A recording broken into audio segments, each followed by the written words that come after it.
Are going to get the committee started, and Megan, if you would call the roll, please. Senator Carroll, Senator Neal, Senator Nunn, Here. Senator Reed, Here. Senator Thomas, Senator Wheeler, He's here. Representative Blanton, Representative Burke, Representative Camuel, Representative Lockett, Representative Riley, Here. Representative Smith, Here. Representative Williams, Vice Chair Howell, Co-Chair Elkins, Co-Chair Sharp. Here. All right. Do we have a quorum? Nope. All right. We'll forego the minutes for right now, and we're going to start with our first on our agenda is the staff report on the statewide emergency responder voice system. Gentlemen, if you would please identify yourselves. So my name is Joel Thomas, and with me today are Austin Fraley and Jonathan Rickett. We three are analysts with this committee. So the Legislative Oversight and Investigations Committee directed staff to examine the planning, implementation, and oversight of the statewide emergency responder voice system, otherwise known as SERVS.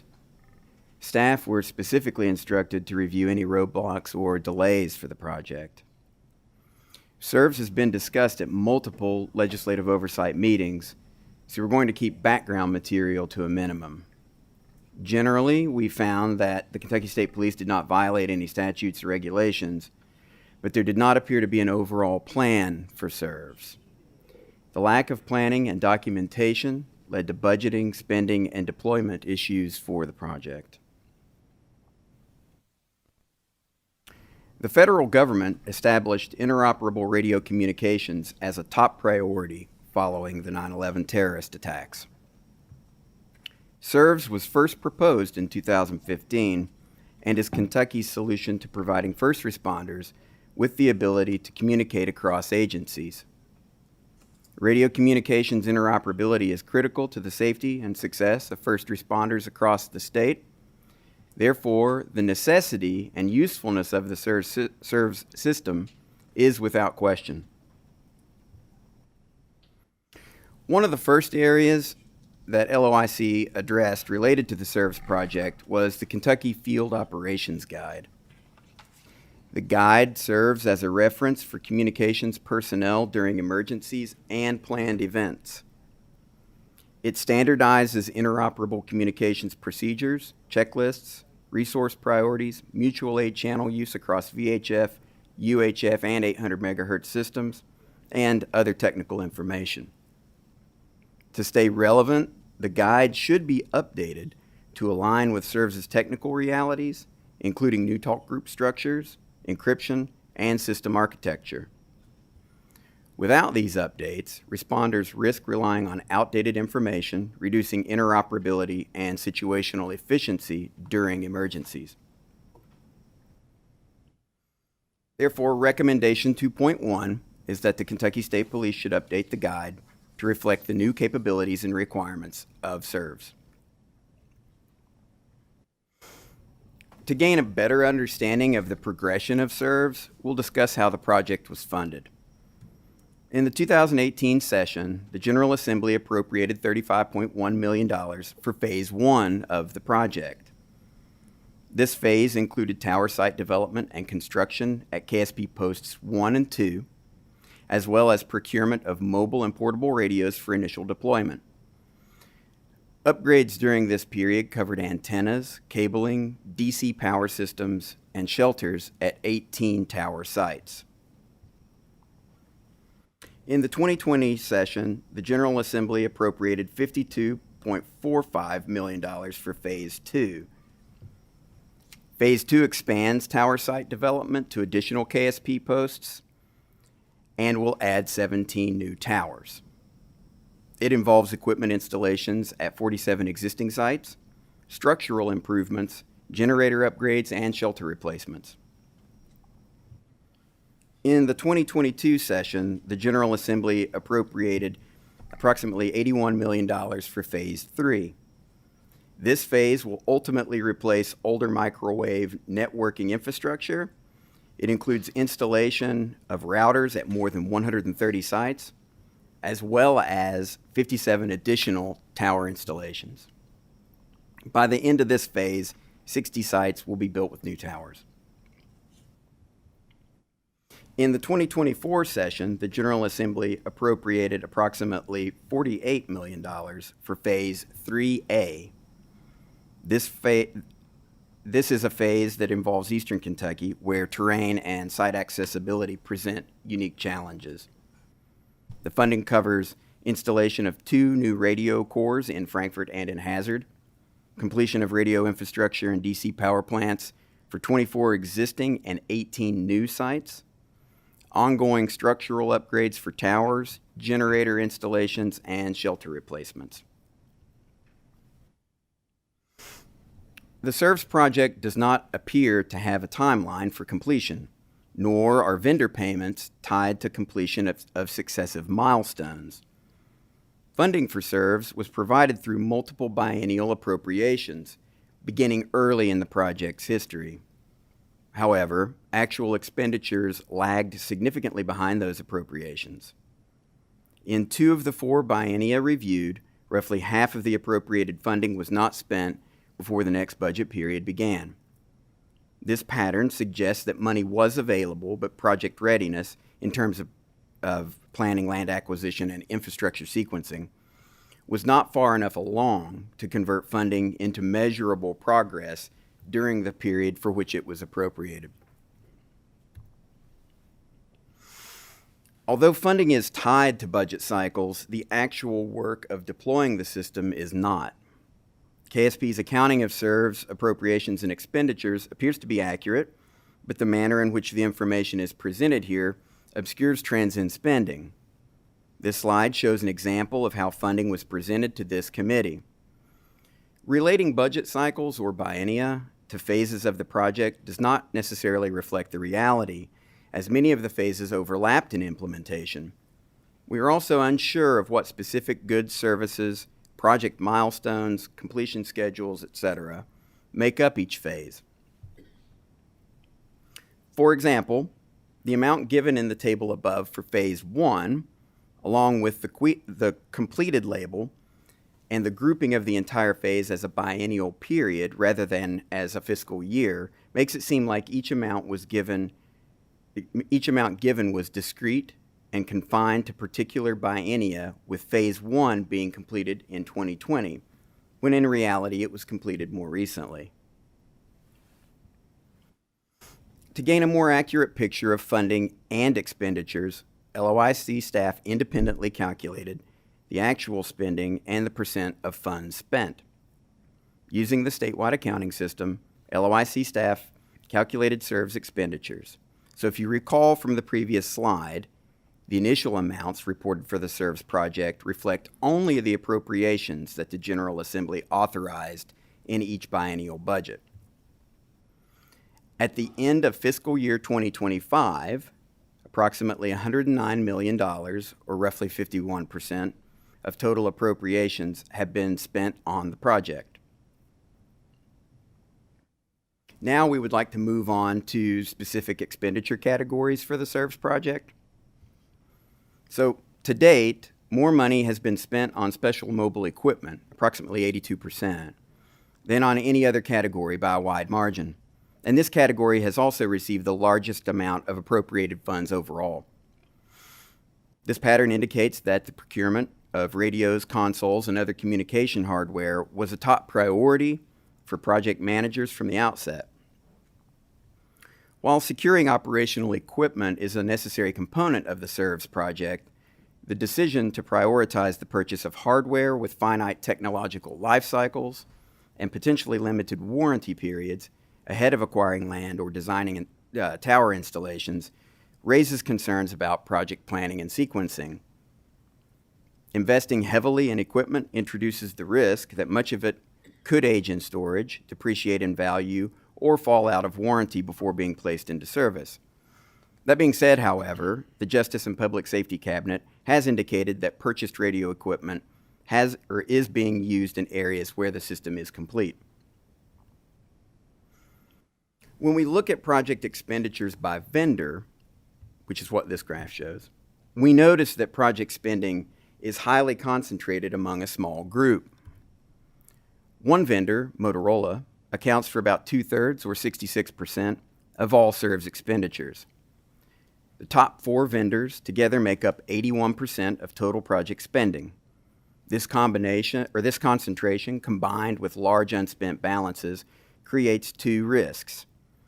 So unused funds, so nearly half of SERV's appropriations remain unspent, indicating uncertainty about future obligations, and vendor dependency. So heavy reliance on a few providers makes the project's success vulnerable to the performance and contract management quality. Motorola's share, which is about $72 million, exceeds the combined total of all the other vendors. And most of those payments, about 96%, were for special mobile equipment, with smaller amounts for construction and application development services. Overall, the financial structure of the SERVS project reflects a system where spending is concentrated, oversight is diffuse, and large balances remain unexpended. So I'm going to turn it over to Austin now, and he's going to discuss payments and planning associated with the project. So while reviewing payments, LOIC staff noticed a few payments that may have been made late. By statute, bills have to be paid within 30 days, either 30 days after the agency receives the goods or services or 30 days after it gets the vendor's invoice. And beyond reputational risks, the law also adds a financial penalty for late payments. Agencies have to pay 1% interest for every month that a payment is overdue. So we took a representative sample of payments to Motorola, since Motorola was by far the biggest vendor. All of those payments matched the invoice amounts, which is good, but when we looked closer, 13 of those payments, about $45 million worth, were made more than 30 days past the due date listed on the invoices. Now, both the Justice and Public Safety Cabinet and the Finance Cabinet told us that those invoices weren't meant to set hard due dates. They said that they were just used to establish prices. But there wasn't any other documentation showing when KSP actually decided that those payments should be made. And to make things more confusing, the invoices all did list due dates, and a couple of the late payments even had emails attached from vendors asking how they could be paid for overdue bills. But when we reached out to Motorola, they said they had no complaints about KSP. But if those invoice due dates really were the true deadlines after work was completed, KSP could technically owe Motorola close to $1 million in late fees. Given those concerns, KSP should review its payment processes and controls to make sure payments are made on time.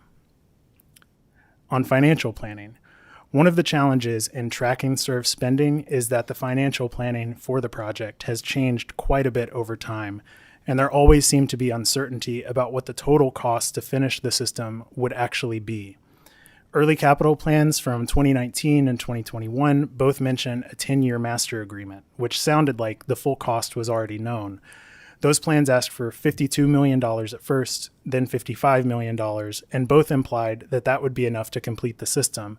But by January of 2022, the Division of Engineering and Contract Administration, or DECA, was talking about another possible $33.9 million just for the eastern region. And they also mentioned that the central and western regions would need more funding. And then by May 2025, the Justice and Public Safety Cabinet's capital plan requested another $107 million to finish the eastern Kentucky phase, showing that the earlier estimates were incomplete. Because each of these plans showed a 10-year project without talking about future phases, lawmakers may have come away thinking that once they approved those earlier requests, no more funding would be needed. So to ensure future transparency, the General Assembly may wish to consider adding conditional requirements for KSP to get additional funding for SERVs. On master agreements. Master agreements, or MAs, are a legitimate and useful procurement tool. They're basically pre-bid, pre-approved agreements with certain vendors that let agencies move faster and more efficiently than going through a full competitive bid every time. Almost all of SERV's funding has come through master agreements. Now, The issue with master agreements isn't how they're bid. They are competitively bid. The concern with master agreements is really about documentation and oversight. Once an MA is in place, there are fewer requirements compared to traditional bidding. That makes it harder to see exactly why certain procurement decisions were made. For example, normally bid contracts have to go before the Government Contract Review Committee, but MAs don't. So for SERVs, that lack of structure showed up in a few ways. Delivery orders, invoices, and payments weren't consistently linked back to specific project goals, so it's hard to tell whether the individual purchases actually supported SERVs' objectives or provided the best value. The Motorola Master Agreement determination and findings only stated that using the NASPO contract was in the, quote, best interest of the Commonwealth, end quote. For a project of SERVs' scale and complexity, that level of justification was insufficient. By comparison, federal procurement standards call for greater formality and analysis when costs and risks are significant. Another flag is the number of modifications. The average MA has 8 modifications. One of the SERVs master agreements had 126 modifications. While KSP is not responsible for all the modifications to this MA, they did far exceed the average, so it's not clear why the state didn't use a project-specific dedicated solicitation since the MA had to be changed so many times anyway. And finally, while it's not explicitly required, MAs are generally used for small funding projects, not large-scale infrastructure projects. It's worth noting that some SERVs contracts were competitively bid through DECA, so competitive procurement was possible, but the bigger problem is that there's no single centralized ledger tracking all of the SERV spending, so records are scattered across different agencies, organized inconsistently, and not tied together in one system, so LOIC staff do not have the conclusive financial evidence to conduct a full financial audit of SERVs, creating risks for transparency and accountability. The General Assembly may wish to engage the Auditor of Public Accounts to conduct a full financial audit of the SERVs project, including a compilation of project spending that ties together appropriations, procurement actions, and payments. On project planning. Even though SERVs has received a lot of funding, the project has moved forward without a master plan or strategic plan. There are no milestones, no phasing schedules, and no overall timeline to measure progress. Project managers explain that the system's complexity makes formal planning too difficult, but from an auditing standpoint, that rationale runs counter to established standards. For example, federal regulations explicitly require more formal planning as projects become more complex and costly. Other states, such as Utah, have shown that this can be done. They've developed interactive project timelines that show phase completion dates and allow ongoing tracking for their SERVs equivalent projects, showing that it's feasible. Best practices in large infrastructure management emphasize phased approaches, including programming, preliminary design, and construction, each with defined milestones and accountability points.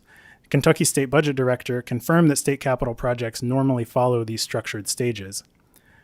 Because SERVs doesn't have a documented plan, there's a big oversight gap. There's no objective way to know if the project is on schedule, on budget, or meeting its goals. And it makes it hard to explain why large portions of the funding haven't been spent or obligated, because there's no schedule to tie the money to. Because so many of the issues with SERVs implementation relate to its lack of a master plan, the General Assembly may wish to amend the Model Procurement Code to require that any capital project above a certain amount have an approved master plan and risk mitigation plan before solicitation, award, or use of capital funds. On maps. There were also issues with the maps presented to legislators. These maps are technically accurate, but they don't show all relevant information that is important to understand the project. So as an example, this shows the first map provided during an LOIC meeting. The maps show where the towers are located, but don't accurately convey the status or progress. The most noticeable thing is that there is no legend. At a prior meeting, KSP informed us that the magenta squares are server core locations, green are existing sites, yellow are sites that require a tower, and blue are sites that need to be completed. But once a tower is marked complete, it looks the same as the existing infrastructure, so it's hard to tell what's new versus what's already there. The maps also don't show timelines or sequencing, so you can't see which areas are on track or which are falling behind. These presentation issues actually point to bigger planning gaps, especially around land acquisition timing, which wasn't built into the early implementation plan. On land acquisition. The Division of Real Properties has been helping KSP with property acquisition, but it took a while to get outside help through contracts. They're not exactly sure when KSP first reached out, but they stated that the two offices started working together around 2020. But the contract to actually handle property acquisition didn't kick in until October 15th, 2024, about 4 years later. The Division of Real Properties has stated that this type of acquisition is unusual for them, as the division normally aims to acquire office buildings. During testimony in August, the state budget director noted that there's a learning curve here, and KSP shouldn't really be trying to buy land on its own since it's not their area of expertise. This suggests that both KSP and the Division of Real Properties lacked the expertise and capacity needed to manage complex land acquisitions for SERVs. If future projects require similarly unusual land purchases, they could face the same kind of delays unless the division reassesses its capacity and develops stronger acquisition capabilities. To avoid delays like this in the future, the Finance and Administration Cabinet should require agencies to consult the Division of Real Properties at the outset of any capital project that involves land acquisition outside of typical office building projects. When initially contacted on future projects, the Division of Real Properties should also consider whether the project will exceed its capacity and require contracted assistance. Jonathan will now discuss the deployment progress and results from a survey of stakeholders. Deployment of SERVs began in western Kentucky. It started here because KSP could leverage existing tower sites that were already owned by the state. However, as we move from west to east, most new or replacement towers are needed in areas where land acquisition is more challenging. As a result, initial deployment momentum does not reflect true statewide progress, and the most difficult areas still remain. With over 95% of new towers still uncompleted, especially with many of those being in areas that present their own topographical and acquisitional challenges, updates to the General Assembly on the progress made may provide a more accurate and transparent view of the difficulties as they arise and estimated timelines for completion of each phase. Recommendation 3.4 is when KSP updates the General Assembly, it should provide more information on site acquisition and progress. Though KSP reported that it has weekly meetings with the Division of Real Properties to discuss SERVs, they did not provide documentation of those meetings. Without documentation, we cannot assess whether those meetings helped resolve the issues with property acquisition. Kentucky has a committee that was created to oversee communications interoperability projects. This committee is called the Kentucky Wireless Interoperability Executive Committee, or the QUIC. When LOIC staff asked KSP if QUIC was responsible for SERV's oversight, KSP said that they were not. QUIC staff did not respond to LOIC's contact request, nor have they updated their meeting minutes since 2018. The absence of formal communication and oversight mechanisms increases the risk that SERVs will encounter future obstacles, particularly as the system will require ongoing upgrades and maintenance after completion. Establishing a dedicated coordination or oversight process could help resolve roadblocks earlier and prevent further project delays. Recommendation 3.5 is Kentucky State Police should develop a policy to seek additional help or resources when significant roadblocks prevent progress with SERVs. And a matter for legislative consideration is the General Assembly may wish to consider designating a group to oversee SERVs. The main goal of SERVs was to have a system that first responders could rely on. To better understand how first responders other than KSP interacted with and were involved with the planning for SERVs, LOIC staff conducted a survey through a series of professional groups for first responders. We received 160 responses from first responders around the state. 83% of respondents think that interoperability is important, at least to some degree. And of the 160 respondents, just under 29% was aware that SERVs existed. And of the total responses, only 12 indicated they were involved in discussions with KSP. So recommendation 3.6 is, as Kentucky State Police expands serves, it should communicate with more first responders for feedback. Now we will take any questions. Okay, thank you, gentlemen, very much for your report. I believe that Representative Blanton has a question. Thank you, Mr. Chairman. I'll limit it to a couple questions, if I may. You may. Thank you, gentlemen, for your report. I did not get a chance to flip through and read through the report. I'm just going through your slides, but I got a couple questions. Were you all able to, and I get why that they purchased the equipment and things up front. They thought this thing was going to run smoothly and didn't need it. I get all that part. However, the tower acquisition and build out is seemingly the problem. So were you all able to identify what the current holdup is on this, on the progress of this build out moving at a pace that it should? Yeah, the progress as it is now is really being determined, or at least the speed at which it's being completed is being determined by the land acquisition piece. That's definitely the most sort of upfront. So problem. it's not being because what KSP is doing, it's because of what other cabinets are doing or not doing. Well, I think that you have to go back to the fact that there wasn't an initial implementation plan or a strategic plan to actually get the system, deployed, because that would have addressed potential problems before you would have gotten. But I mean, into the even by actual- the time they got in contact with the finance cabinet and started, that was 5 years ago. There's been time for that to move forward. Sure, Would you agree? I would agree. Thank you. One other question, Mr. Chairman. The floor is yours, sir. Thank you. So you talked about the Kentucky Wireless Interoperability Executive Committee. Who's on this committee? Do we know who makes that committee up? So the chair of that committee would be the COT, the Chief Information Officer, and then it's a group of various stakeholders, including other representatives from first responder groups. Okay. All right. Very good. Thank you all for what you've done. Thank you, Mr. Chairman.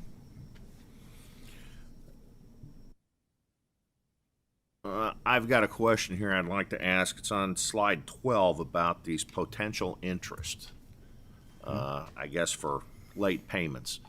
Has there been any late payments made? And how much were they?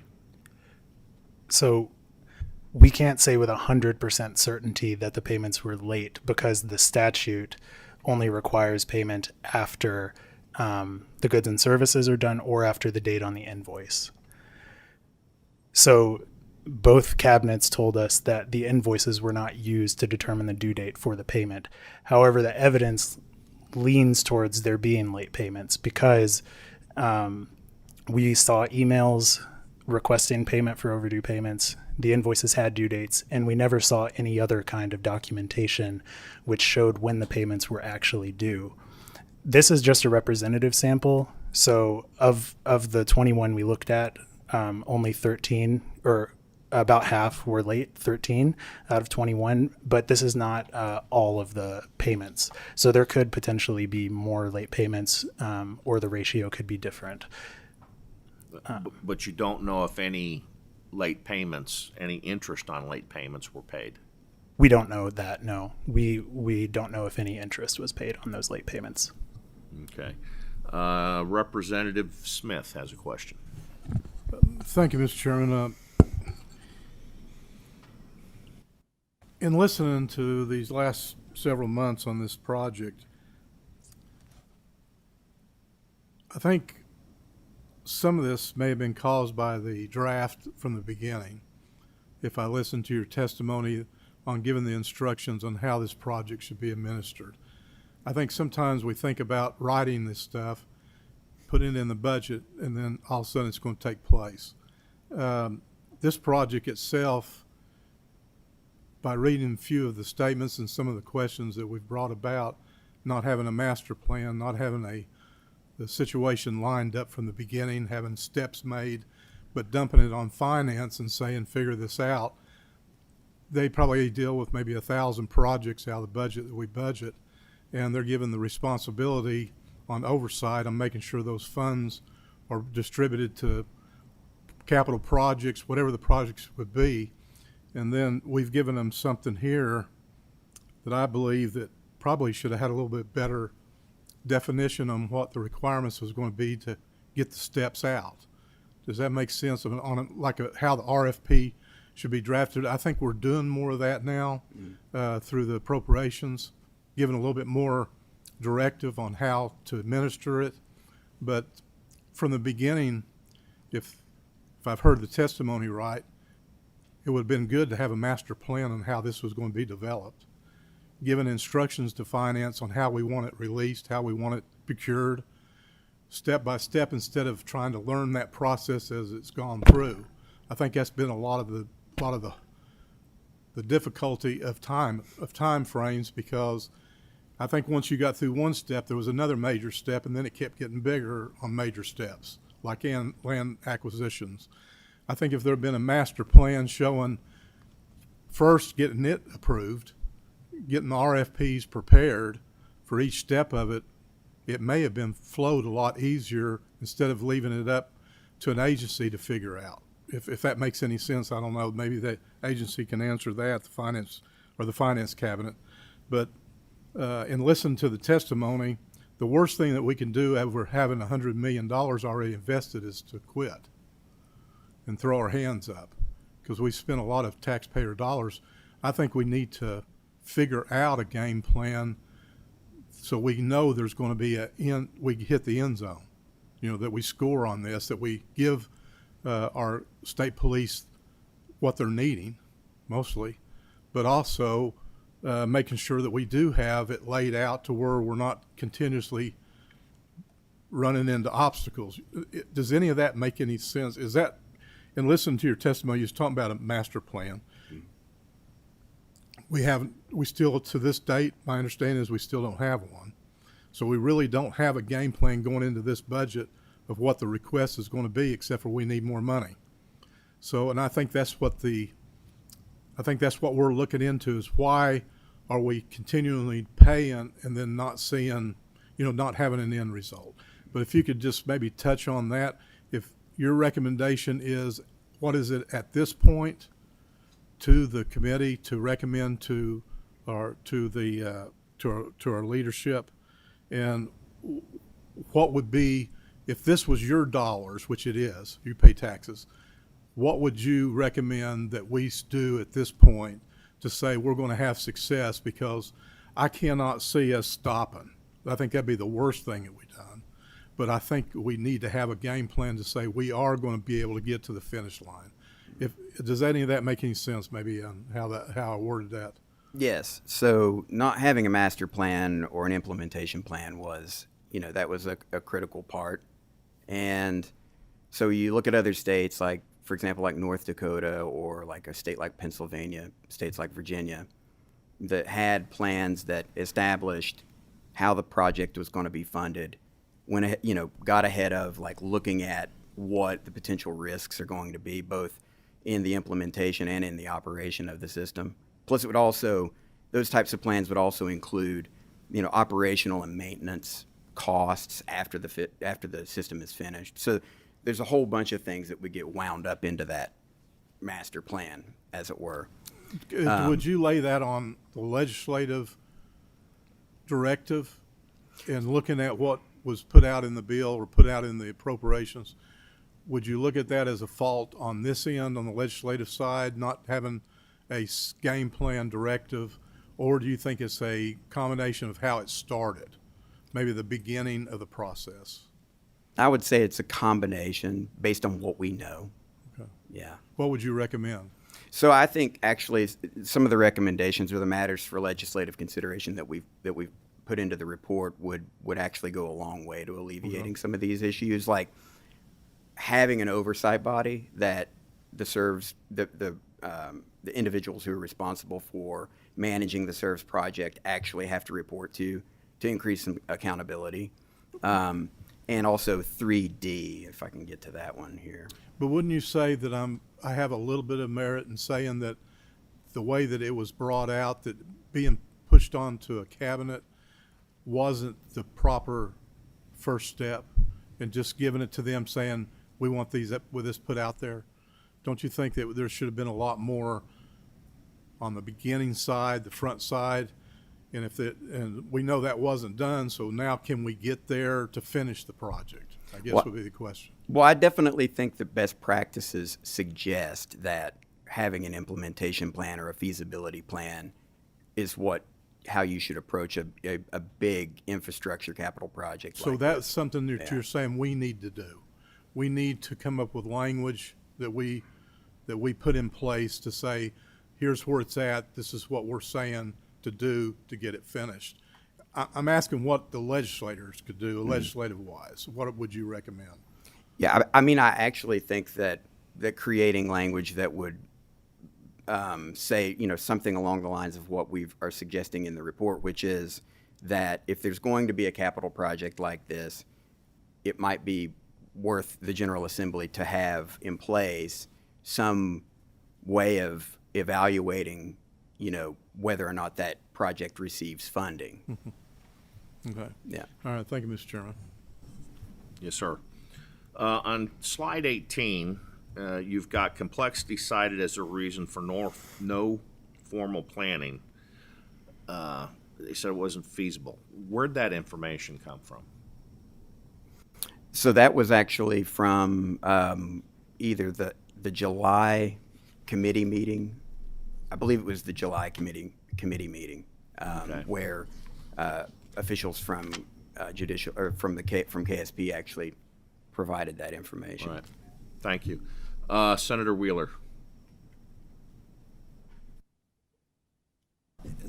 Thank you, Mr. Chairman, and thank you for this presentation. And obviously, I think that everyone up here wants to make sure that our state police and first responders have, a tip-top system in place to protect their lives when they go out there and put them on the line to keep our community safe. And I guess one question or one concern I've had actually from some local law enforcement, it maybe goes to your last points made that there's some concern as to whether or not this will really be able to operate in conjunction with maybe local police departments and sheriff's departments on a local level. Was there any indicators to whether persons from those groups were brought in at the get-go to kind of coordinate the rollout of this system so that we would have, multi-tiered coordination? Yeah, so there were, in our survey, we actually did identify, that was a question in our survey that there were responses to that. And I don't know it right off the top of my head, but we can certainly get you that specific number of respondents that actually said they were brought in to discuss SERV specifically. Okay, and then just a quick follow-up. I guess they also expressed some concern as to whether this system, I guess with the technology and everything, is, whether this system would have the same usefulness in the mountains, just given the topographical and terrain challenges that it would have in places like Western Kentucky, which is I guess my grandfather would have said, as flat as a flitter. It's kind of makes a little bit of sense that they would start there because, you can probably get a whole lot more coverage with fewer towers. And I don't necessarily fault the KSP. I'm thinking, well, let's just tackle the low-hanging fruit first. But in the meantime, I guess as this project has dragged on, and I guess one concern would be is it going to be obsolete before we roll it out? I think somewhat of maybe some of the issues with Kentucky Wired, in that project, which is, taken an exceptionally long time. It was all started with good intent as a bipartisan project, but I think we can all say it's turned into a remarkably more expensive project than anybody ever expected. And at the end of the day, is it really that effective at this point? I don't know. I guess I'm not really a techie, so to say. But,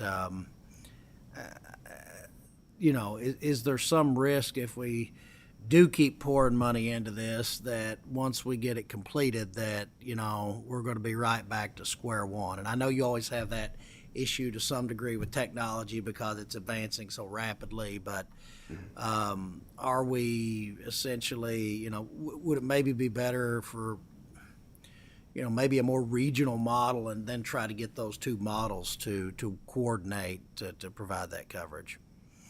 So I definitely think that's starting to get into the more technical aspect of how radio propagation works and how it would function in, you know, difficult terrain. So I know that there are representatives here from KSP that are going to have a lot better handle on that than I do. So, yeah. Thank you, Mr. Chairman. Okay, Senator Nunn. Thank you, Mr. Chair. Thank you for this report and your presentation today.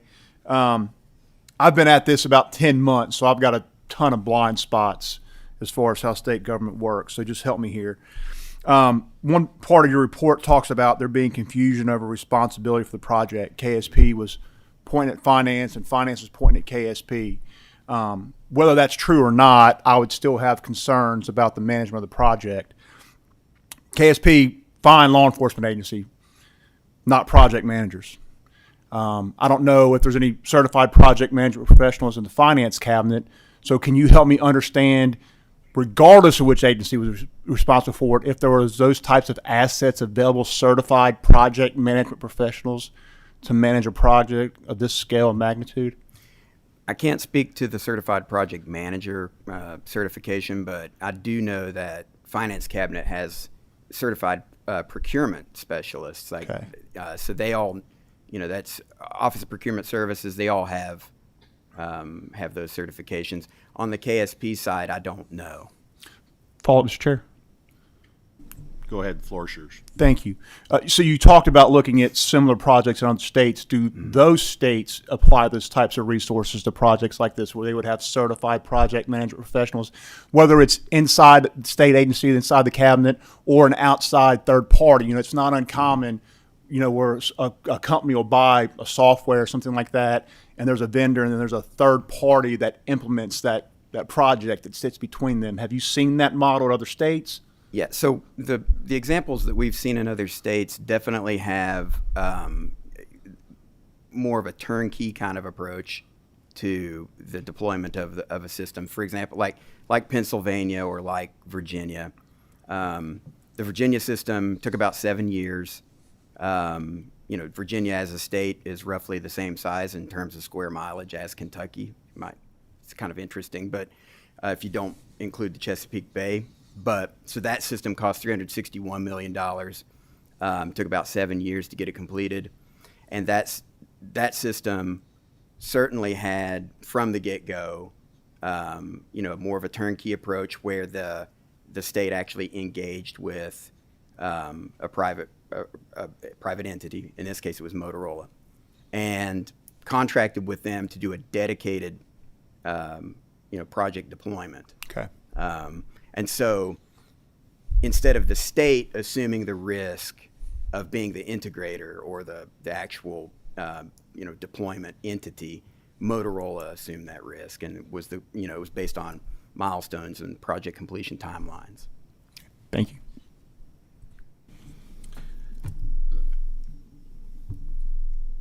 This project is, you know, I think been poorly managed, and I'm trying to figure out where the log jam is on this. Do you have an opinion on where the problem is? Currently, what appears to be the biggest problem would be the land acquisition piece and the process by which land has to be acquired, and it is reasonable because it has to follow, you know, the internal policies of the finance cabinet, but that process is lengthy. And it doesn't appear to be designed for acquiring, you know, very small pieces of land in very remote areas. You know, it's you know, the accessibility issue can't be discounted either. Okay, gentlemen, I appreciate the report, and as we go forward, this will get interesting. Yes, Representative Smith. Thank you. Kind of following up Senator Nunn, My feelings would be, even where we're at right now, he was mentioning project managers. I think the biggest issue's been is that you had too many separations and too many involvements in different areas trying to come together as one. I don't see a blame on one particular. I think the blame was it should be left up to the legislature on the implementation and how it should have been implemented. We already have certain requirements in construction that or a lot of dollars that finance controls. We already have instructions. This was a new type project. In my feelings, should have been a master plan and a feasibility study to start with, and then go to a tier one like Motorola, or an RFP out there for a tier one that would have done all the subs below it.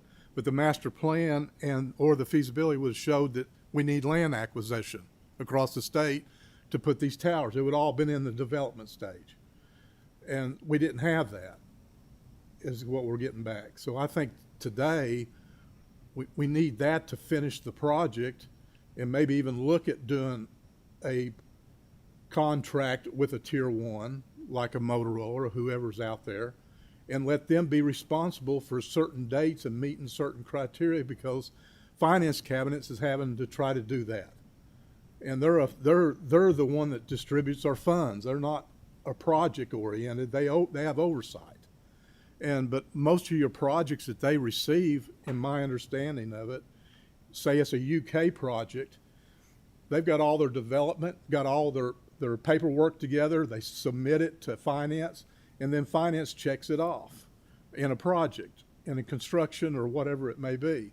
And this being a construction project, I think it should have been under the same criteria that we hold all the others that are getting funding through our budget. The same type criteria, Mr. Chairman. So I think that we're hearing the issues, but it all started, I think, from the very beginning when they were given instructions on doing something. It wasn't set up correctly from day one, is my feelings on it. And I think today is our opportunity to try to gather that information, get it out right, fund it, and knowing that we've got it set up correctly from now on, because I can't see us investing $100 million and stopping. That's not good to our state police, it's not good to our taxpayers, but I think it's our responsibility to give them instructions right now on what we're hearing and how we feel like it can be corrected. And if that makes any sense, but I think you were right on the project managers. The problem was they're being pulled from different areas. Finance cabinet has project managers on the job. State police has everybody's dealing with different people, but again, that's just my feelings on what I've heard in testimony, but I appreciate the time, Mr. Chairman. Okay.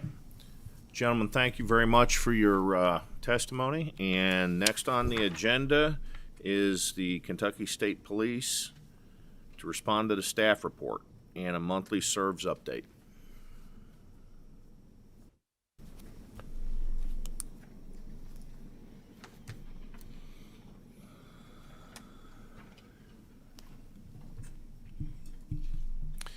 Okay, if you could please identify yourselves and your positions, please. My name is Major Todd Kidd. I'm the Director of the Electronic Services Division. Major, can you hit the button there so you've got a bright green light? Thank you. Major Todd Kidd, the Director of the Electronic Services Division for the Kentucky State Police. David Barker, Acting Communications, was Branch Manager for State Police. Barbara Dickens, I'm General Counsel of the Finance Cabinet. Okay. If you would all please raise your hand. Do you so solemnly swear or affirm everything that you will testify to is the truth? I do. Thank you. All right. Major Kidd. The SERVS project is critical to the safety and security of the Commonwealth, and it is an essential component to updating and modernizing our emergency response in the state. We appreciate the legislative interest in this work, and we have testified several times in the past year on this topic, both in technical detail and in operations progress. We have reviewed the draft report from the Legislative Oversight and Investigations Committee staff And we are here today to provide an overview to the response we sent to LOIC staff that also should have been made available to the committee members. And we will begin with Ms. Dickens. Yes, thank you. I also want to say I appreciate the interest in the detail on this project from the committee. We very much appreciate that, and we appreciate the hard work of the project staff and the putting together the report. I think first and foremost, to address the real property acquisition and site access issues, we would agree with KSP that it's been the most challenging part of the project. We would agree with that. And there's good reason. Normally, when you're acquiring property, you have a specific site. You often know, you're able to pull the deeds. You know exactly who owns it, and you move forward after the agency identifies what the site is. Rarely do you have a situation where you have a general site area. It might involve multiple parcels. It might involve leases and new acquisition. So that's unique to us, and it's unique to this project. Because the towers, the radios on the towers are interactive, the sites are also interactive. So if you ultimately determine, if the KSP ultimately determines that a site is not going to be feasible for whatever reason, whether it's a property acquisition issue or it's an issue with the system, it could affect the other sites. So that's another component to this that makes this property acquisition unique. But recognizing the unique nature of this, Division of Real Properties has worked diligently with KSP to develop a process that is designed to implement exactly what they need. Worked very hard to develop a flexible process so that as we move forward, if we run into particular issues that we know going forward that will be important to add to our process, we're trying to make it a very, very flexible process so that we can accelerate it, and that has in fact happened. So we need to acquire 65 new sites to construct towers, and as a part of that revised process, we have also implemented the contract that you're familiar with to assist with those site acquisitions, and it has accelerated the process. There are 4 Phase 1 towers that are completed, so of course the property is acquired. 5 sites are under construction, so the property sites have also been acquired. 13 Phase 2 sites are now in various states of acquisition, but many are close to being acquired. And Real Properties is in the process of bidding out 43 Phase 3A and closeout phase site acquisitions.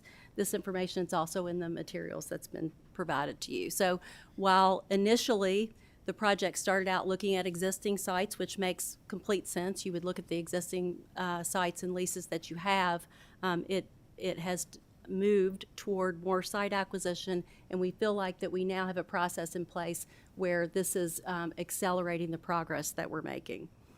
The report suggests that we should promulgate administrative regulations that require agencies to come to us at the onset, and Finance Cabinet doesn't feel like that's necessary because we've worked very closely and collaboratively with KSP, and we do with other agencies as well.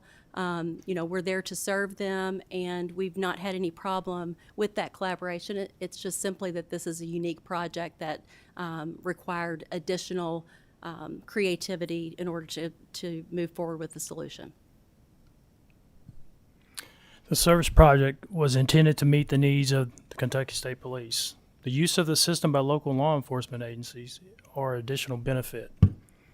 That said, KSP has also indicated and provided material that 4 post areas will be capable of supporting local users in spring of 2026. Additionally, existing tower site radio equipment upgrades will be completed in 26 and 27, which may benefit some local entities that only require improved coverage of their county area. This project is reaching some significant milestones in the near future that will have a positive impact on local public safety entities statewide. KSP and the Finance Administrative Cabinet welcomes additional help or resources to move the project toward completion. which is why KSP has requested funding for the closeout phase of the project. However, there were parts of the report that we would like to clarify. The report states that KSP should review its payment processes system and establish necessary internal control to ensure payments are made on time. In our response letter, we informed staff that there were no payments to the vendors that did not comply with the Commonwealth's prompt payment requirement. I'd like to address the comments related to the master agreements, and I appreciate the comments that were made earlier recognizing that master agreements are competitively procured. They meet all the model procurement code requirements, and the use of a master agreement allows us to ensure a fair, public, and competitive process because it does use a competitive bidding process. In a master agreement, you lock in pricing for goods and services for a specified time, and whether the Commonwealth directly did the RFP or RFB or a cooperative or entity such as NASPO did the procurement and we did an addendum off of that, regardless of which way that happened, that would still result in a master agreement. So I wanted to make that clear. The Motorola master agreement referenced in the report did come from the National Association of State Procurement Officials, which is called NASPO, and NASPO had many states that participated in that particular procurement. And I would say that that procurement that the Motorola addendum comes from, the Motorola master agreement comes from, was a robust procurement.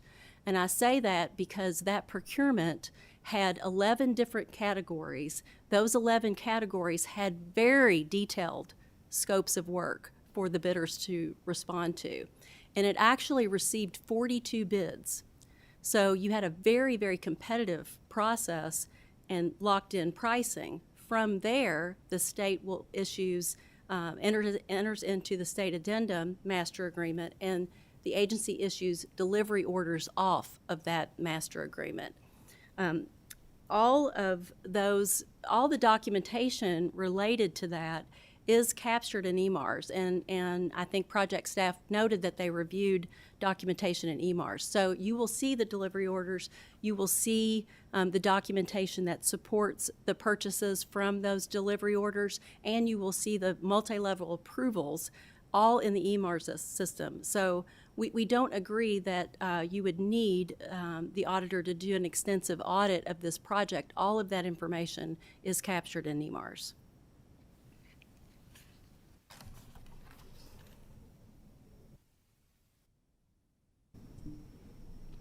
I do have a couple of questions here.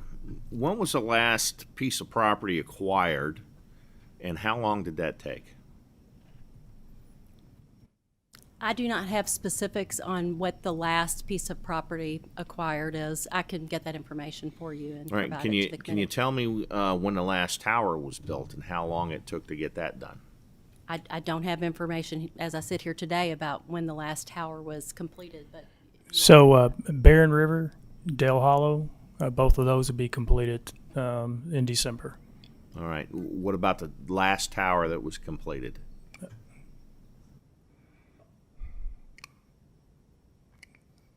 Trying to think.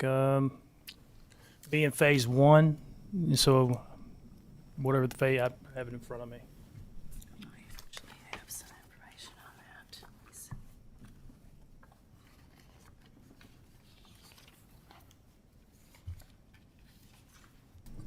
So it's Arts Oasis in phase one. There was 4 sites that were completed in phase one. And how long did that take? Construction usually takes around a year and a half. Okay, so from purchase to tower completion is a year and a half. Correct. Okay. Representative Blanton. Thank you, Mr. Chairman. Thank you all for your presentation. Madam, I didn't catch your name. It's Barbie Dickens. I'm the General Counsel of Finance. Yes, Ms. Dickens, thank you. So on the payment for the master agreement, for KSP to make a payment, do they need to get approval from you all to do that? To make a payment. From finance agreement, from finance cabinet? I am not well versed in the approval process in EMARs. I don't. It's off of a state master agreement. They're issuing delivery orders. The agency is issuing the delivery orders off of that. So it's whatever the approvals are that are set up for that particular delivery order. Okay. And I'm a little rusty. I've been away from KSP for a few years, but I'm pretty sure they probably have to get some form of approval for that type of payment. Do you know the status? It's my understanding in talking to representatives from Motorola, they've been talking with finance cabinet or individuals within the cabinet offering services to help to move this project along. And last communication as of last week, they still weren't able to get any type of response. They've offered up some written documentation of what they could do and how they could help. Do you know, are you aware of this and the status of it? I am aware that Motorola has, of course, they have the contract where they bid on the radio piece of that NASPO contract, and that's the one that the payments are coming from. The component of the NASPO agreement on tower construction, Motorola did not bid on. Correct, but they're offering to help now with that, is my understanding. The Commonwealth has contracts for tower construction. Okay. Those contracts are in place. Okay. Follow up. Ma'am, I'm just trying to wrap my brain around, because I know it's different because we're talking about small areas and we're talking about rural areas, but the cabinet's not new to doing this kind of work. What I can't understand is why it's taken so long to do the work. If it's finding properties, are we reaching out to local sheriffs, county judges, legislators, post commanders at these posts? They know people throughout their post area. Or do you know if local assistance is being utilized to help expedite the process in finding properties? I think there have been a couple examples where we have had, we've worked with the locals on properties, but I'm going to defer to KSP on the determination of the actual areas where we need to acquire property. Yeah, absolutely. Local entities, the county entities, and also state, right? Privately owned, well, not private, but state-owned properties. We've looked at everything. So in the counties, it's, they might have a site there, but it's not in the area that we need that coverage. So it doesn't always look, it doesn't work. So we've looked at all those. Okay, thank you. One last question, if I may. Thank you for the indulgence. Madam, I know the money gets funded to KSP, but Finance Cabinet spends the money, essentially, right? So my question is this. What's the holdup on a project that's been going for 7 years now that should be complete? Why are we not at a nearing much closer to the end stage in this? What has been the holdup? Finance and KSP want this project to move forward as expeditiously as possible. Absolutely, everybody does, and we understand the importance of the project. Certainly, as we get a site, we work through whatever the issues are with that site. Property acquisition is not a linear process. It's not cookie cutter. Every particular situation depends on what the issues are with that property. So beyond determining whether it's feasible in their project, you have to look at that particular property to say, are there title issues? Are there any clouds on that title? Do you have unwilling sellers? Those sorts of things. So each one is evaluated, and we move forward as fast as we possibly can to move forward. Thank you. I can think of 216 million reasons why that we would like this to be done already or within the next 12 months anyways. Thank you, Mr. Chairman. Not a problem. As retired law enforcement, this to me is an extremely important project because we're talking about officer safety, first responder safety. We had that issue down on 75 with a sniper less than a year ago, and there were communication problems then. So I see this, there's problems here. I don't understand exactly what it's taken so long. Tennessee did theirs in 3 years or within 4 years, and they had to do 112 green sites, meaning they had to start from land acquisition up to tower construction. Ohio did theirs with 200 sites in 5 years, and I've got Michigan down here did theirs within 6 years and 183 green sites. So I'm having some issues. I know you're saying you want it this done quickly. It's not. Now we have to pick up the pieces and move forward. One of the questions I have, though, is how many times has KSP met with either your office or the budget secretary, the budget director, about this project? I can't speak to meetings with the budget director. I know that there are weekly meetings that Division of Real Properties has with KSP to just talk about the project issues that are coming up. It's those weekly meetings, I think, that have been so critical to helping both parties adapt and develop this process. And while it has gone and been slow in the initial phases of this, we are seeing progress as we've developed and adapted that process. Are there meeting notes from these meetings? There are not. Interesting. Has there been any sort of paperwork? Has the progress of this been developed and sent forward from either KSP going up to the finance or the budget director, or from the finance budget director? Are there any progress summaries, executive summaries that have been drafted? Not that I know of. Not that you know of? Not that I'm aware of, sir. Not that you're aware of. Interesting. Okay. All right. Got Senator Nunn. Thank you, Mr. Chair. Ms. Dickens, first of all, thank you for being here today. Thank you for your testimony. You made a comment that I'm just trying to make sure I understand. You're talking about towers and siding, and it sounded to me like it happens maybe occasionally or frequently that a tower site will be selected, and then you learn that that's not an appropriate site because it won't work with subsequent towers. Did I understand that comment correctly, or what is that? What happens there? I'm just trying to make sure I understand the situation. Yeah, I mean, theoretically, you could have a situation where, because of some sort of cloud on a title or something where we would have to do a quiet title action or something that would really delay acquisition, you might have to look at an alternative site. Part of the project is to not only identify a primary site, but to identify 2 alternate sites in order to be able to address those issues. So because it's connected, if you moved one, it potentially could affect another site. We're trying to make sure, work together with KSP to make sure that we have fully vetted each site so that doesn't happen. But it is one of the risks that I think we have to be aware of, and it's one of the components that makes it unique. You'll have to light that up once again. All right, I've got a couple other questions here real quick. See, in your testimony about the master agreement, it's an appropriate method for this project, for the size and scope. The master agreement, isn't an issue with this project? Is this the proper way to go?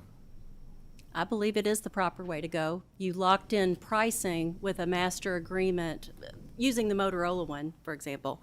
That was a very large procurement. A lot of states participated, which meant that the pricing was very competitive, and that pricing was locked in under that master agreement. And because it's already properly and legally procured under the Model Procurement Code, you're not waiting to develop a new RFP on every single phase and every single, even more than each phase, but every single part of this project. You already have that procurement done, and you're issuing a delivery order off of that one. So there are other agreements associated with this project, and I think there's other cooperative purchasing MAs, and there's also RFPs and RFPs that were issued for some components of the project. So. Okay, Senator Carroll.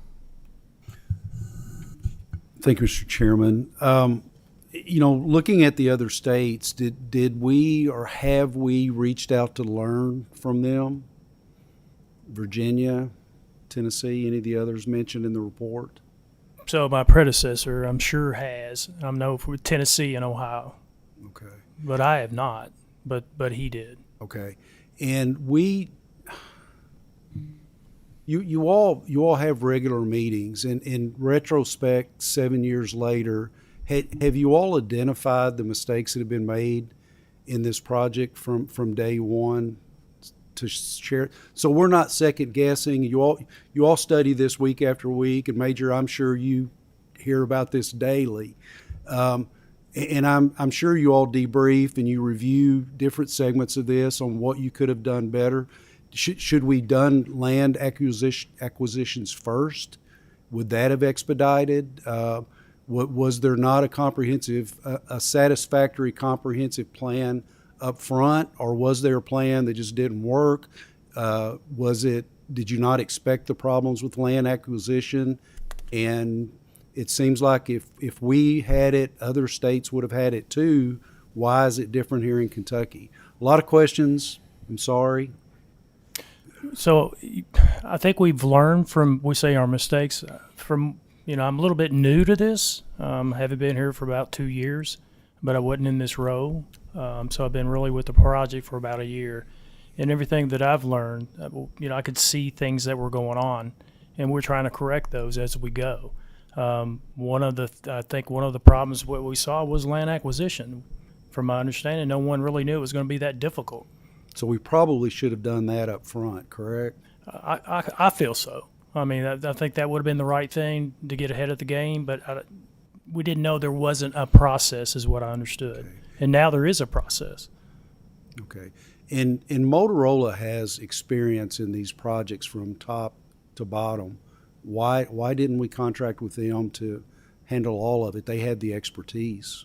Yeah, sir, I can't answer that question. That was before I was here. Major, do you have any idea, sir?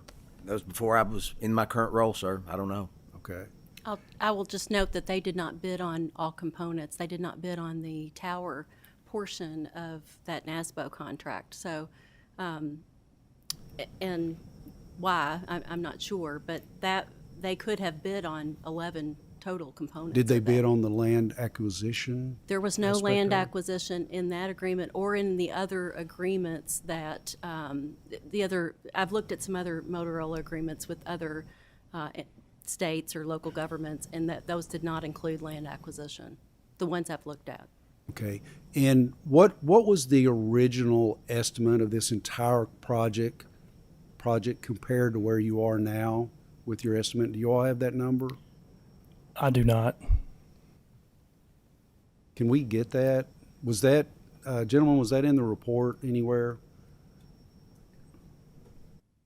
I did not see that, and maybe I'm just not totaling up the numbers. So just to be clear, we've never seen like a total estimate for the cost of this project. Okay. And one final question. The report talks about money that is laying idle, and obviously if you aren't making sufficient progress in acquiring land, money is there. How much it is, and it looks like the Secretary contradicts that in his letter. Do you all still have tens of millions of dollars accessible today?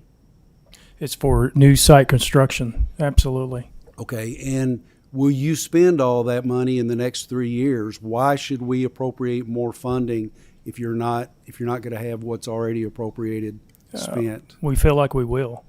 Okay. By looking at the sites that are being acquired today, and then the construction, we feel like the timeline that we can actually spend that money.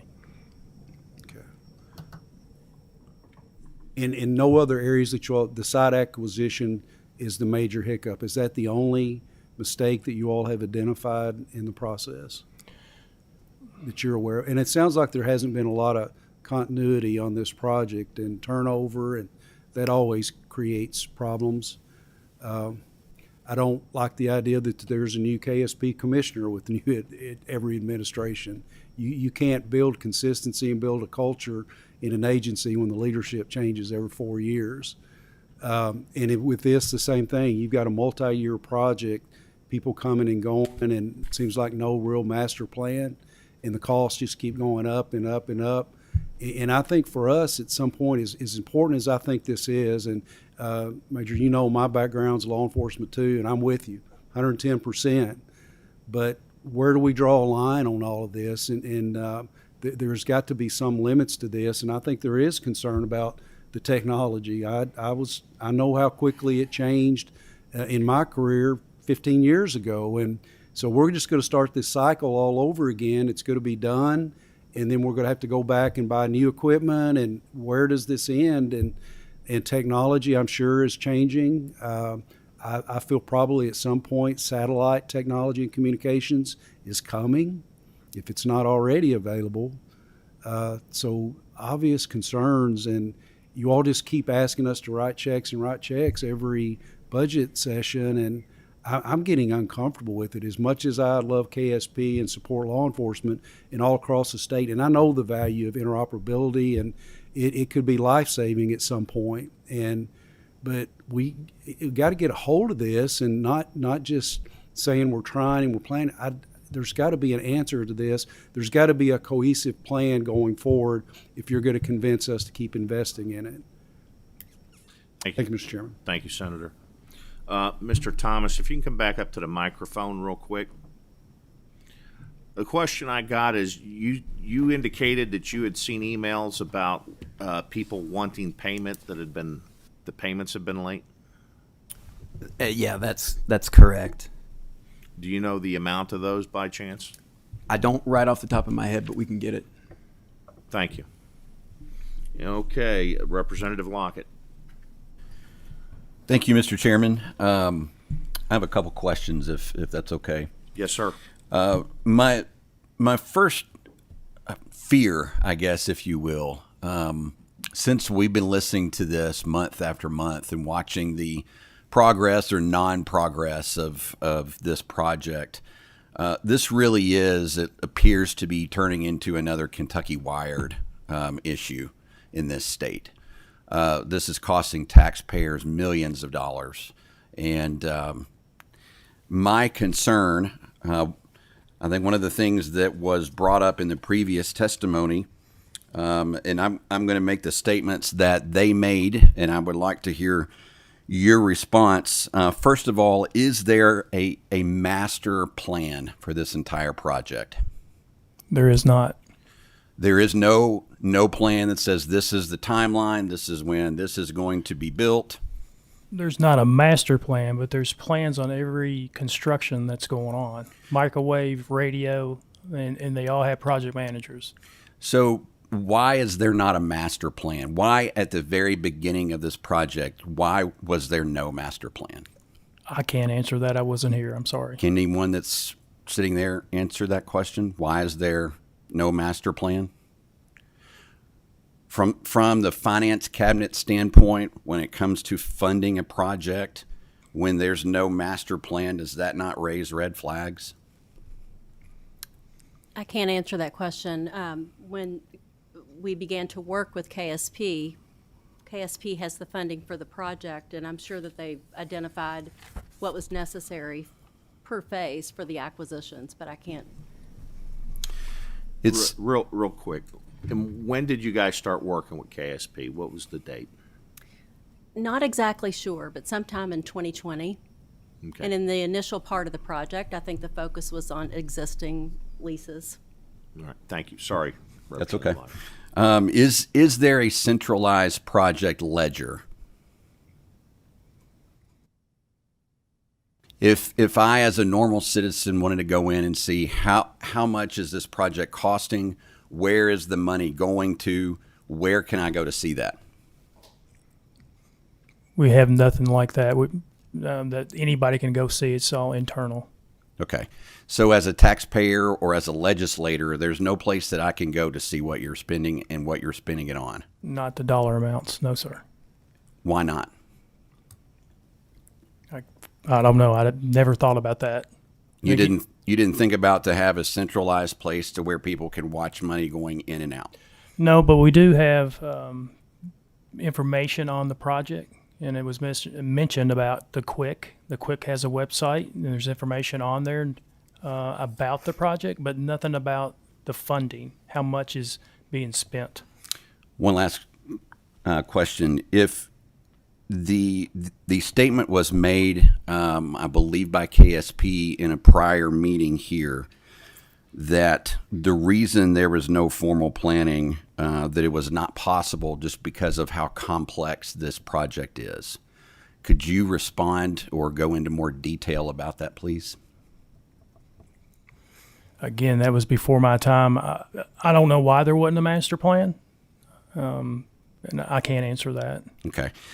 Just a quick statement, just to kind of sum up my thoughts and feelings. I honestly, as a legislator, as a taxpayer, as someone who pays money into this state, find it extremely appalling that we have entered into a project that is costing our taxpayers millions of dollars and there's no plan.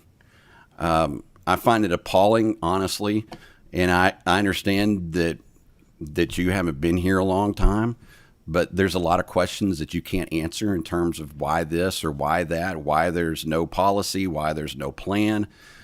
This is probably one of the reasons why this is not moving along, because there's no plan. We don't have people there that actually know what's going on in the project. And I find that very disconcerting. And I believe as well, as Senator Carroll said, I find it very difficult to say that we're going to continue funding a project when there's no plan and that the people that come before us don't know what's going on with the plan. Thank you, Mr. Chairman. Representative Smith. Thank you, Mr. Chairman. I'll be brief.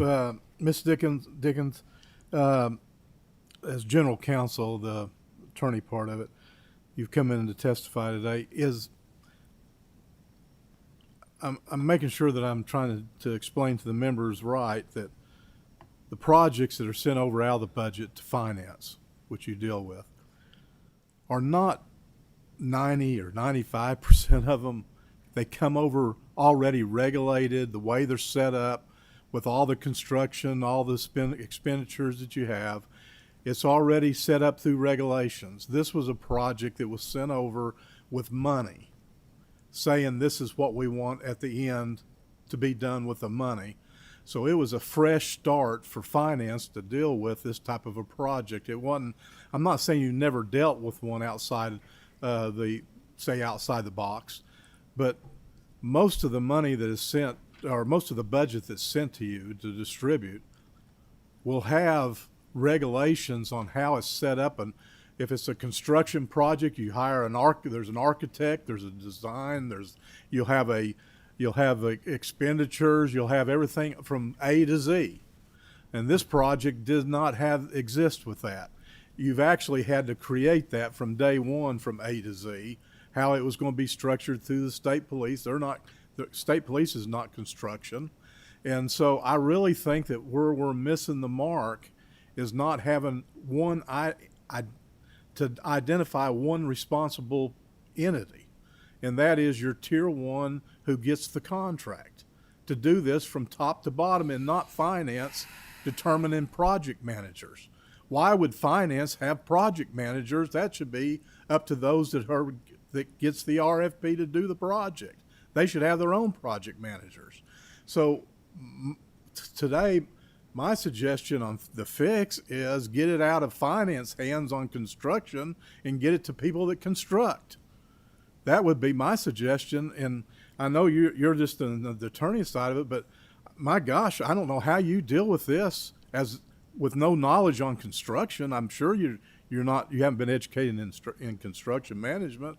Yours is an attorney to make sure that all the documents are signed right and that the responsibility's been laid to where it's supposed to.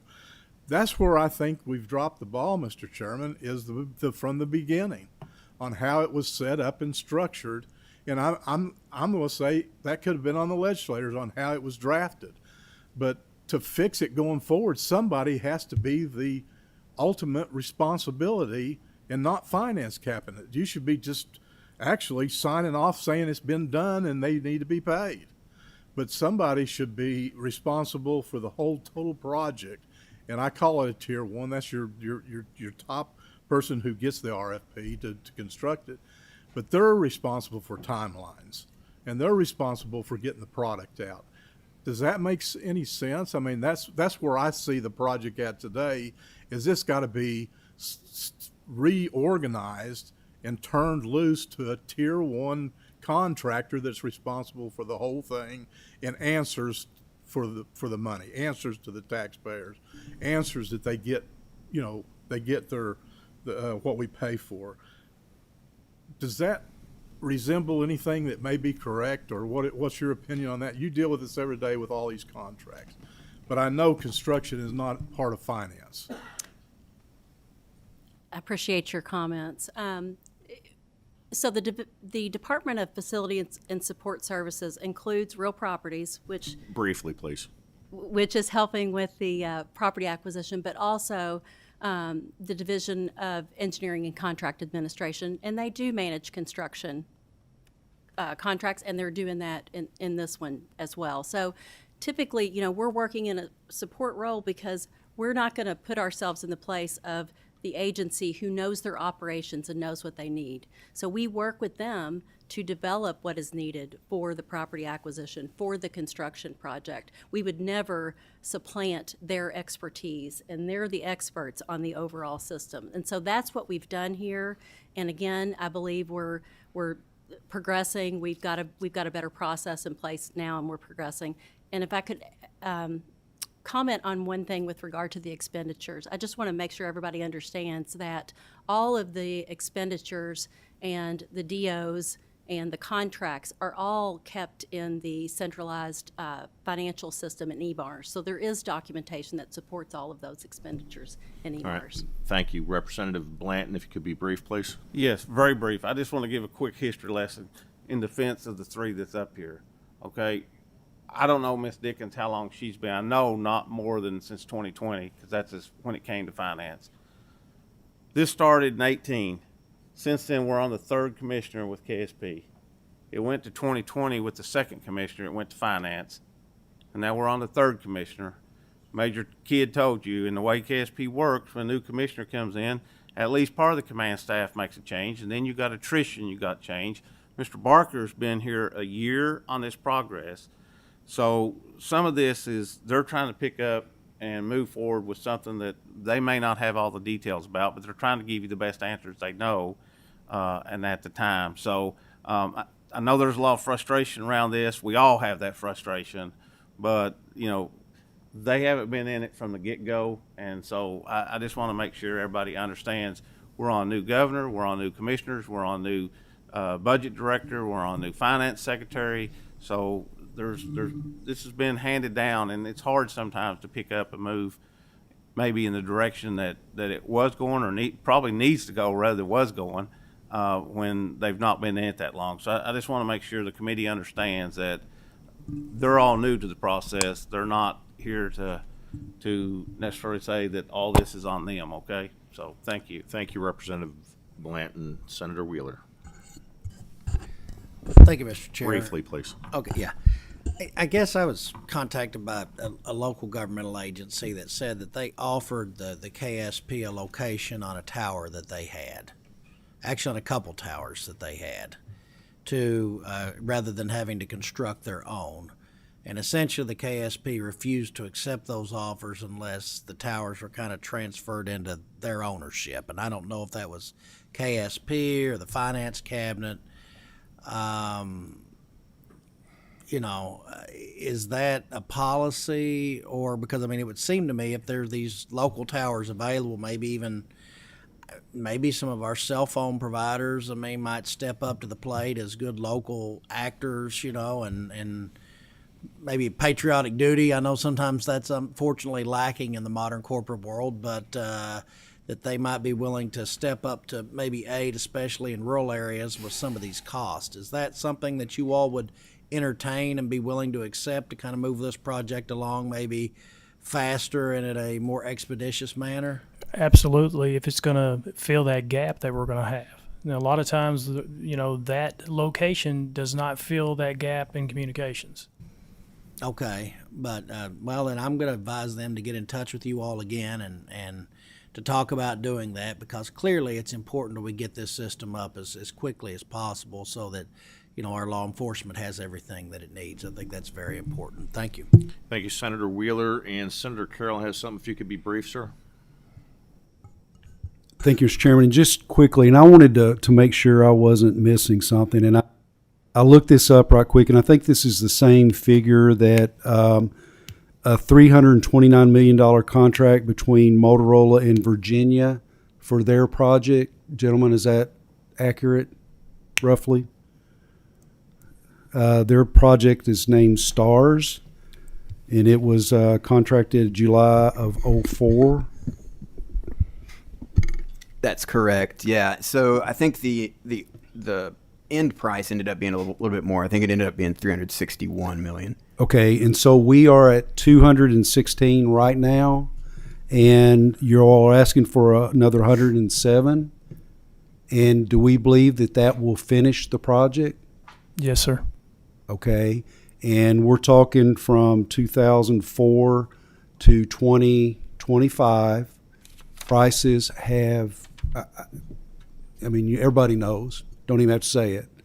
So are we really in that bad a shape right now as far as what the ultimate cost is going to be? Because we're in line with what Virginia spent, correct? Okay, so when we're done, we expect to spend about the same amount that Virginia spent, roughly. Is that accurate? Yes, sir. Okay, and we're at a time when costs are probably double what they were when they started. So I'm going to back up a little bit. Maybe we're not doing too bad on cost. The time that it's taking is the issue, and maybe the process with the acquiring the land should have been done up front, and we could have done this much quicker. Thank you, Mr. Chairman. Thank you, Senator. I've lost complete confidence in the finance cabinet and the budget director's office on managing this program. We're talking about lives out there on this, and there's no reason why this should be taking so long.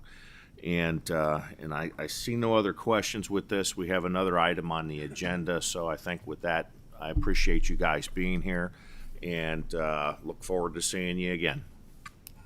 Thank you. Thanks, sir. Thanks, sir. All right, before we move on, I need to make a motion to approve the minutes for October. Second? Anyone against? All right, we're approving it. All right.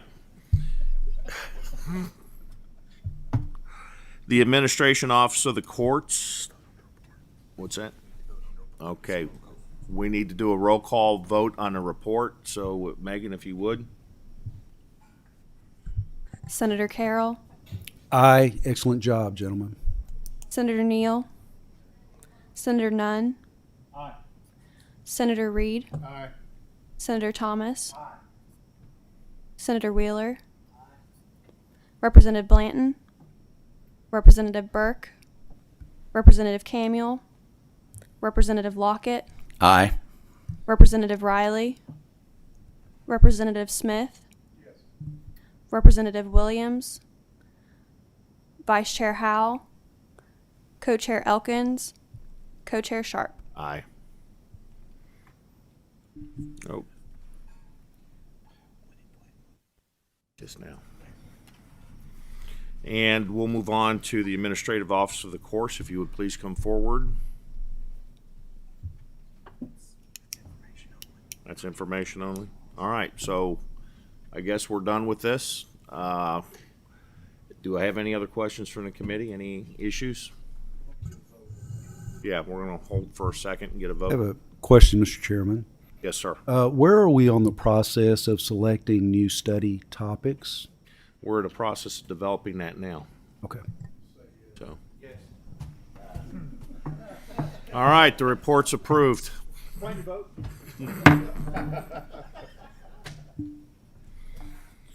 All right, the last meeting for this year is going to be on the 18th of December at 1 o'clock in this room. And if there's no other questions, can I get a motion to adjourn?